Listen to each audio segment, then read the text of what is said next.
In today's video, we're doing a full side-by-side review of the Roland FP-10 and the Kawai ES-60, as well as a blind test. These instruments are going to be the first instruments that tens of thousands of new piano students and piano enthusiasts touch over the next few years. So I'm really excited to explore the differences between these two pianos to make your shopping process and piano playing experience better.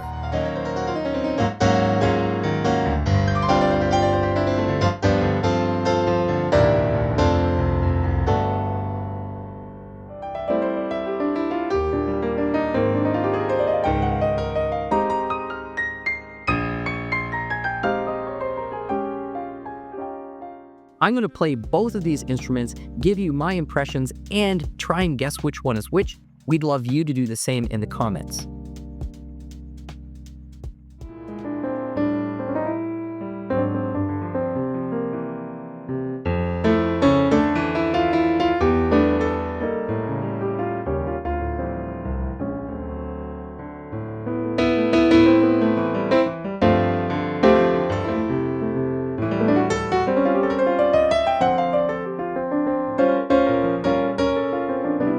So definitely there's a firmness to the bottom of the keybed in terms of the touch. It's a bit of a louder action as well. Like it's just like the mechanical sound of the action is a little more present. The weight of the keys is good. It's maybe just slightly on the firmer side, but it's not heavy. It's got some substance to it. From a tone standpoint, really a very crisp attack when you're laying into it. There's some warmth, but definitely this is more of a muscular sound than one that, I'm getting like a huge amount of nuance. So great for, pop, rock, jazz, that kind of stuff. So those are my impressions. So based on my description and what you've heard, what do you guys think this is? I certainly have my strong suspicions. So this is 100% the Roland FP-10.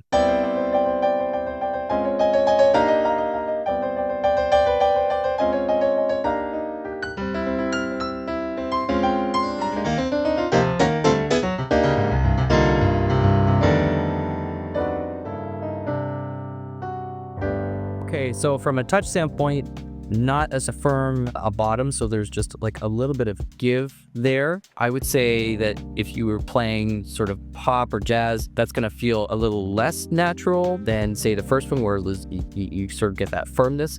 But for anything where you want some subtlety and some nuance, this one's going to feel a little bit more natural. So from a weighting standpoint, didn't feel really a big difference. It definitely isn't a super light action, but it's a nice quick return, maybe slightly lighter in terms of your impressions than piano A. The surface you can tell is a matte, but it's just not quite as grippy as piano A. In terms of the sound, way more warmth to the sound, less of like a exaggerated attack, although it felt like it had a little bit more headroom. So audience, piano B, which do you think this one was? Obviously, process of elimination, I'm still feeling really confident that for me, piano A was the Roland, so this one is definitely going to be the Kawai. Okay, so looks like we were correct. Everybody who guessed along with me that piano A was the Roland FP-10 and the piano B was the ES60, we were correct, 2 for 2.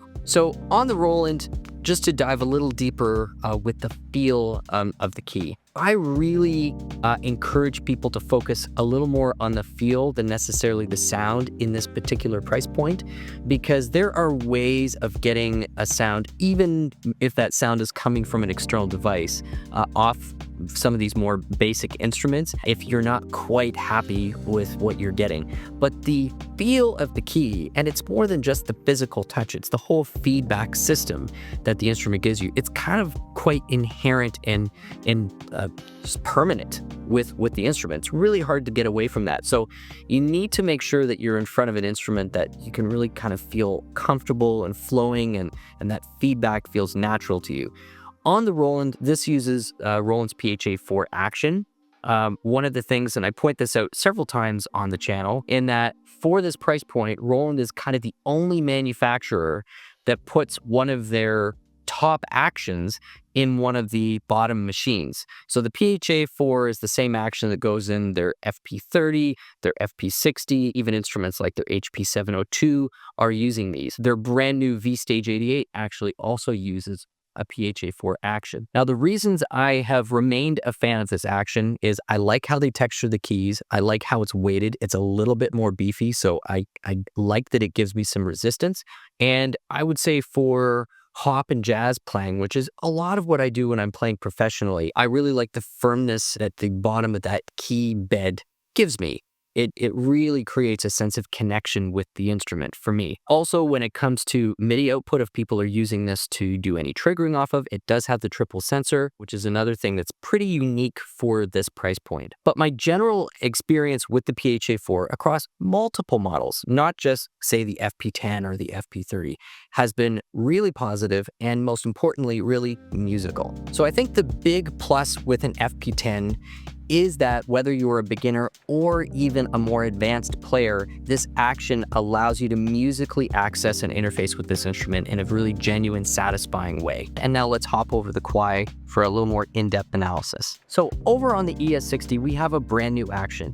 Now, brand new actions don't come out very often. This is not a very typical thing for the piano industry.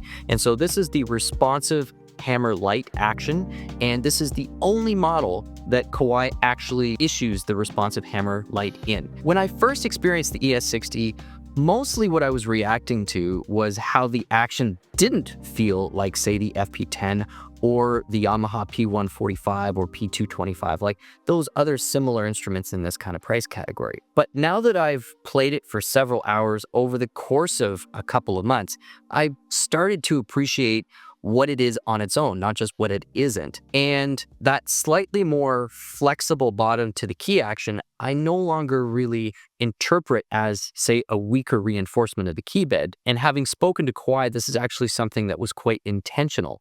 They wanted to give the impression that they were behind a key stick that was a lot longer with a felt cushion on the bottom, similar to what they've done with the RH3 or maybe more notably, the Grand Feel 3 on the CA701 and 901. And so that's what they were simulating. When I play this now and I really try and be more nuanced and try and draw some of those really interesting warm strains out of that SKEX sample, I start to appreciate where that slightly softer bottom is, because you do get the impression that you actually can keep digging for a little bit more out of this instrument. And so the overall impressions with this piano versus, say, the FP-10 is that there's a much bigger dynamic tonal range. And I do think that the feel that the action has is actually contributing to that impression. So for people who are used to an action such as the Yamaha Roland that's got maybe a little bit more crispness and just want to sit down and really slam out some pop tunes, the ES60 is going to catch you off guard a little bit. For brand new players without a frame of reference, this is actually going to help develop quite a bit of dynamic layers to your playing early on, which is a great thing. And even for experienced players, if you sit down and know that you're at an instrument that's designed to give a little more nuance out of this price point than you're used to, rather than that really punchy attack, well, I think you're going to find a lot to like too. So here are my top buyer takeaways first for the Kawai. We all know that there are a plethora of options flooding Alibaba and Amazon, coming in from some known and some unknown Chinese or other Asian manufacturers that are hitting that $400 range. What's really great about the ES60 is now you've got one of the top manufacturers in the world providing an option down in that range. And even though it's going to be maybe a little bit of a stretch from a budget standpoint, the benefits that you will get from moving up from there are a dramatically more complex and a better put together soundstage and overall audio experience from this thing. And let's not forget that the action is definitely going to be more responsive and give you a much better sense of control and connection with the instrument. The other thing that you can always depend on is any of these big manufacturers, be it Kawai, Yamaha, Roland, Korg, they all have major North American presence with a lot of service and post-sale support. So if something does happen, unlike having to, try and ship these things overseas or try and find a local supplier to deal with these, there's going to be a lot of support to make sure that your experience stays positive well after the point of purchase. I like the simplicity of the user interface on the Kawai. I like the fact that it's a physical volume slider. It's got a decent onboard selection of tones. And for people who are wanting to expand, say, the speaker power of this and get it easily into an amplifier, or hey, maybe even use this for semi-professional or professional use, this has discrete quarter-inch stereo outputs that does not affect whether the speakers are on or off. So now here are my top takeaways for the Roland.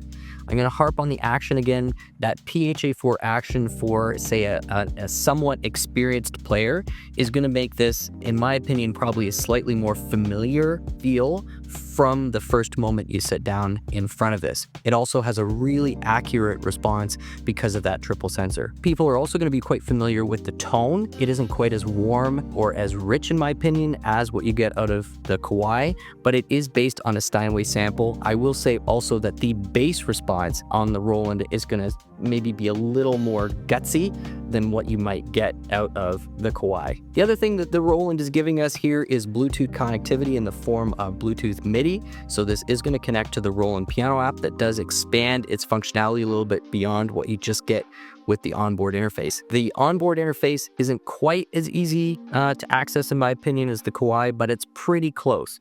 You might just have to consult that manual a little bit more within the first one or two uses to truly become familiar with it. Let us know what you thought of the video.